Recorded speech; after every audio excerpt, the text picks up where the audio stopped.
Kartais, kuomet kuriami filmai apie didelį žmogų, kartais labiau matosi ne tas žmogus, apie kurį kurtas filmas, o apie juos pačius kūrėjus labiau matai tai, ko jie norėjo arba kaip jie norėjo pateikti informaciją. Kadangi šis filmas, jo struktūra buvo tokia, kad jį iš esmės buvo apie patį Valdą Adamkų ir kūrėjų nelabai matėsi tame filme. Žinoma, jie sudarė filmo planą, jie parinko medžiagą ir tikrai tą padarė pakankamai talentingai. Tai mano nuomonė nenukentėjo pats svarbiausias dalykas. Valdas Adamkus parodytas pirmiausia jo paties pasakojimo būdu, primenant tam tikrus svarbiausius jo ir politinės, ir apskritai gyvenimo įvykius, pabrėžiant ir ponios Almos vaidmenį jo gyvenime.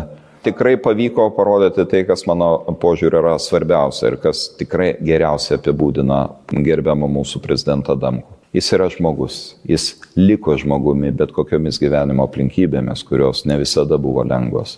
Aš esu įsitikinęs, kad prezidentas Adamkus būtų likęs žmogumi, nesvarbu kokią gyvenimo karjerą jis būtų pasilikęs. Tik tai tiek, kad politikoje išlikti žmogumi yra keleriopai sunkiau negu kitose gyvenimo srityse. Bet jam tai pavyko ir už tai didžiulė mano pagarba jam. Ne kultūra, tai yra vakarietiškos vertybės, tai yra lyderystė, žmogiškumas. Ir pirmiausia tai, kas man iškyla prieš akis ir tikrai esu dėkinga Valdui Adamkui už tai, kad jisai atsisakė galbūt patogaus gyvenimo ir pasirinko atsakomybę.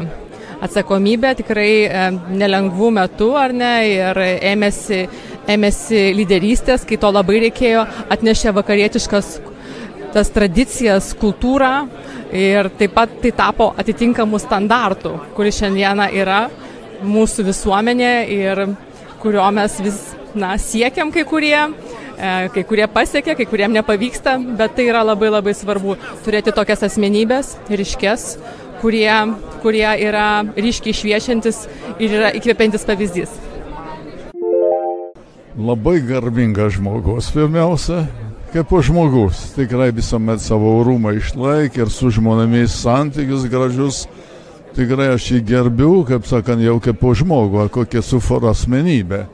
O kaip prezidentas, tai tikrai jis daug padarė Lietuvai, nes jis buvo prezidentas tokių laikų, kai reikėjo stoti į NATO, kai reikėjo stoti į Europą, jis jau be to turėjo draugų Amerikoje, tai daug nusipelnęs, tuo momentu buvo tikrai apvaizdos žmogus šitoj vietoj.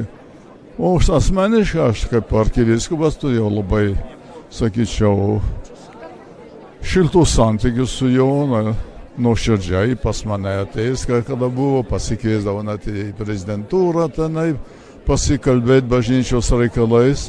Ir toks palankumas buvo jo. Atsimenu, kai atidariau seminariją 98 metais, tik tai inauguravom naują, tai atėjo kalbą, pasakė, taip džiaugiasi visą, kad kultūrą kunigų pakelti ir ką. Atsimenu, jam rūpėjo, pavyzdžiui, tikybos pamokas, ne vieną sykį man pasakė, girdžiu, kad kartais mokyklos atlygis tų tikybos mokytojų biški ne tas, bet sako, bet tikrai ne kaip kritika, bet jam rūpėjo, kad bažnyčia būtų tokia prisidėtų prie to kėlimo visuomenės, prie tokio įprastų gyventi laisvai ir be kompleksų, sovietinių kompleksų ir ką. Tai tiek, aš sakau, tikrai tik gražius atsiminimus turiu. Prezidentas Valdas Adamkus man yra simbolis, pavyzdys išminties, diplomatijos, savotiškos, labai įsimenančios, darančios didžiulį įspūdį elegancijos ir geranoriškumo. Tai yra savybės, kurios yra labai retos tokioje srityje kaip politika. Todėl jos taip ir įkvepia, kalbant apie prezidentą Adamkų. Manau, kad kiekvienas, kuris Lietuvoje ištarėme Valdas Adamkus, iš karto mes įžengėme į labai įspūdingos, gilios ir tikros mūsų istorijos įsčias.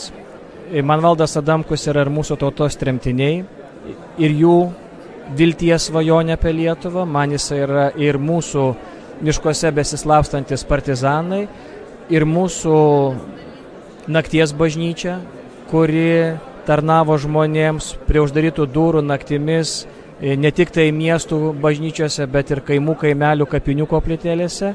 Jis man yra tas lietuviškas žodis, kurio mūsų mamos perduodavo, tradicijos, kurias močiutės skiepijo savo vaikams, ir tas tikrumas, kurį visa tauta sugebėjo išgyventi, būtent būdama už tos geležinės uždangos.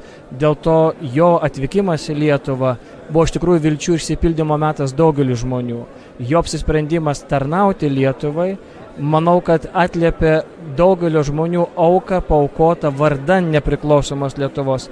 Ir ta kultūra, supratimas, laikysena, kuri mes turėjome susiformuoti pačiam gražiausiam tautos žiedui, sušaldytam ir nužudytam Sibire, jo dėka aš jame perskaitau ir atžalino Lietuvos tikrovę.